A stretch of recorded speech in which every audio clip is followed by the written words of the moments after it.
Naman, so, lagyan ko ng asin.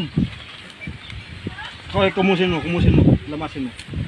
Tapos, kailangan po, mag-ingat po kayo sa, Wala na yan. mag-ingat po kayo sa tinik nito kasi nakakalagnat po ito pag kayo pa yung natinik, ha. Medyo marami pa yung asin kasi laglag lahat. Oh, buhay pa.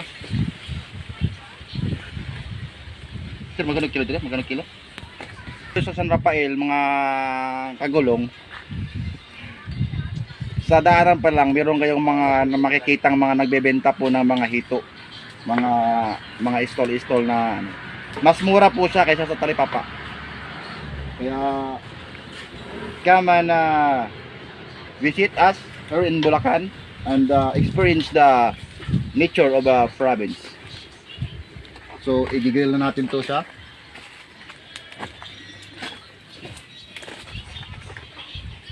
Hindi na po kami gumamit ng ng uling kasi meron na po kaming kinuha dito sa mga puno-puno. We are the nature lover, resourceful. Yeah. Oh, buhay pa. Yan po yung nagpapatunay na buhay pa po yung hito. Isa pa. Kaya pa ba isa? Kaya pa yan. Saka, kailangan po, ikalat po natin yung baga. Huwag mo muna natin siyang hayaan na. Huwag po muna siyang hayaan na Ano itlog niya to? puro apoy. Kaba, no? Kasi po, Sabas na yan. hindi po magano yung luto niya pag puro apoy po. Masusunog po siya sa apoy na hindi siya luto sa loob. Yan po yung mga best. Tingnan po. Ganito po ang hito ng Bulacan, mga kaibigan, ha? Iba po sa hito ng Maynila.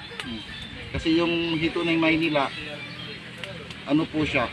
Tagalog yun. Mataba at may mga halo na po siyang hindi ko po alam. Basidyo. Isa lang yun. So, mamaya po, antabayan na po yung pagkakaluto nito kasi ibabag po natin yung pagkain namin.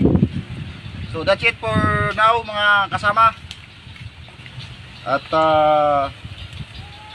paano ba yung kamay, sir? Oh.